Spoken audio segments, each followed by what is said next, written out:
Dorothy and the Wizard in Oz by L. Frank Baum. Chapter 20.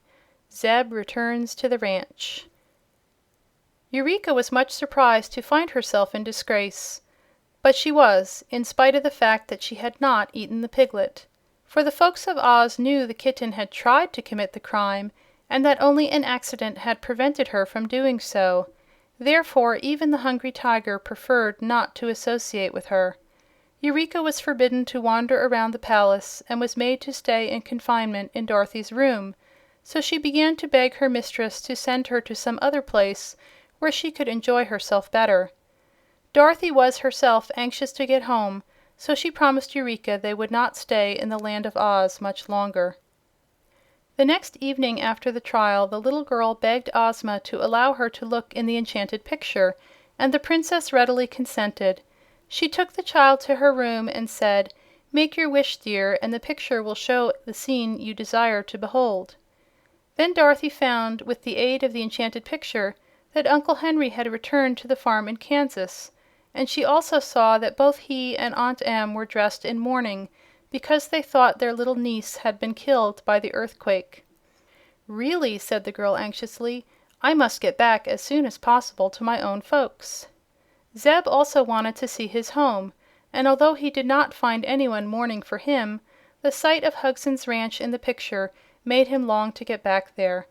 "This is a fine country, and I like all the people that live in it," he told Dorothy.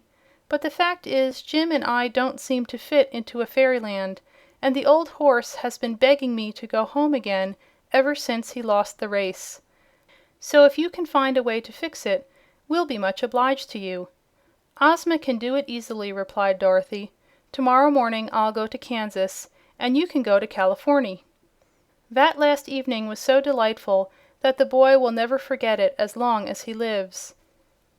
They were all together, except Eureka, in the pretty rooms of the Princess, and the Wizard did some new tricks, and the Scarecrow told stories, and the Tin Woodman sang a love song in a sonorous metallic voice, and everybody laughed and had a good time.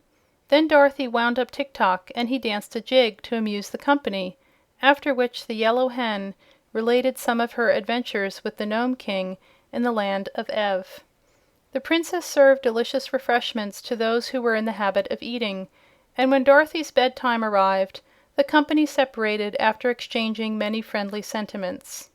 Next morning they all assembled for the final parting, and many of the officials and courtiers came to look upon the impressive ceremonies. Dorothy held Eureka in her arms and bade her friends a fond goodbye. "You must come again sometime," said the little Wizard, and she promised she would if she found it possible to do so.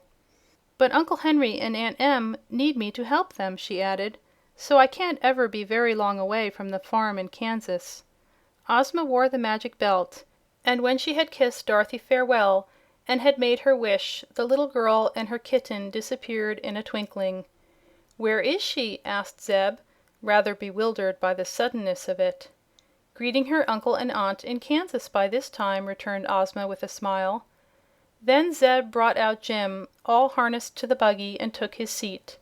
"I'm much obliged for all your kindness," said the boy, "and very grateful to you for saving my life and sending me home again after all the good times I've had.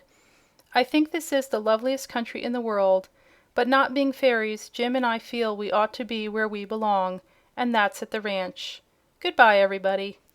He gave a start and rubbed his eyes. Jim was trotting along the well-known road, shaking his ears and whisking his tail with a contented motion. Just ahead of them were the gates of Hugson's Ranch, and Uncle Hugson now came out and stood with uplifted arms and wide-open mouth, staring in amazement. "Goodness gracious! It's Zeb! And Jim, too!" he exclaimed. "Where in the world have you been, my lad?" "Why, in the world, Uncle," answered Zeb, with a laugh. The End. End of Dorothy and the Wizard in Oz. Recorded by Judy Bieber in Albuquerque, New Mexico, May 2006.